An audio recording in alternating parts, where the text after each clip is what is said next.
साथियों नमस्कार। आज हम लोग जानने वाले हैं जीव विज्ञान की विभिन्न शाखाएं। तो पहला है एनाटॉमी। इसके अंतर्गत शरीर एवं विभिन्न अंगों की विच्छेदन द्वारा प्रदर्शित शकल रचना का अध्ययन किया जाता है। एंथ्रोपोलॉजी, मानव जाति के सांस्कृतिक विकास का अध्ययन किया जाता है। एंजियोलॉजी, परिसंचरण तंत्र का अध्ययन किया जाता है। एरोबायोलॉजी क्या कहलाती है?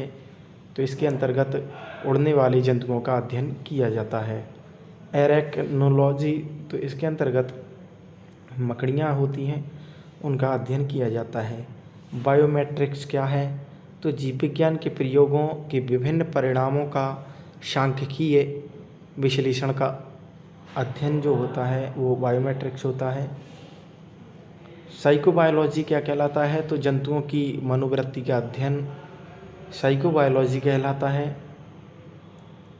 जूजियोग्राफी, तो ये इसके अंतर्गत पृथ्वी पर जंतुओं के वितरण का अध्ययन किया जाता है। पैलिएंटोलॉजी, तो इसके अंतर्गत जीवाश्मों का अध्ययन किया जाता है।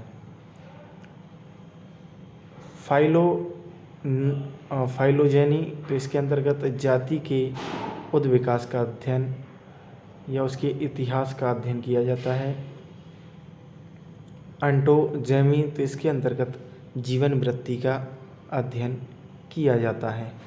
इसके बाद नेक्स्ट आता है ट्राइफोलॉजी, तो इसके अंतर्गत पोषण विज्ञान आता है। प्रोटोजोलॉजी, तो इसके अंतर्गत प्रोटोजोआ जो होते हैं एक कोश के, उनका अध्ययन किया जाता है। रेडियोलॉजी, तो जो रेडियो विकिरण हैं उनका अध्ययन किया जाता है। शार्कोलॉजी, पेशियों का अध्ययन। सिंड्रेस्मोलॉजी, कंकाल संधियों एवं स्नायुओं का अध्ययन किया जाता है। सीरोलॉजी, रुधिर सीरम का अध्ययन किया जाता है। टैक्टोलॉजी, शरीर के रचनात्मक संगठन का अध्ययन किया जाता है। टैक्सोनॉमी, जीव जातियों के नामकरण एवं वर्गीकरण का अध्ययन किया जाता है।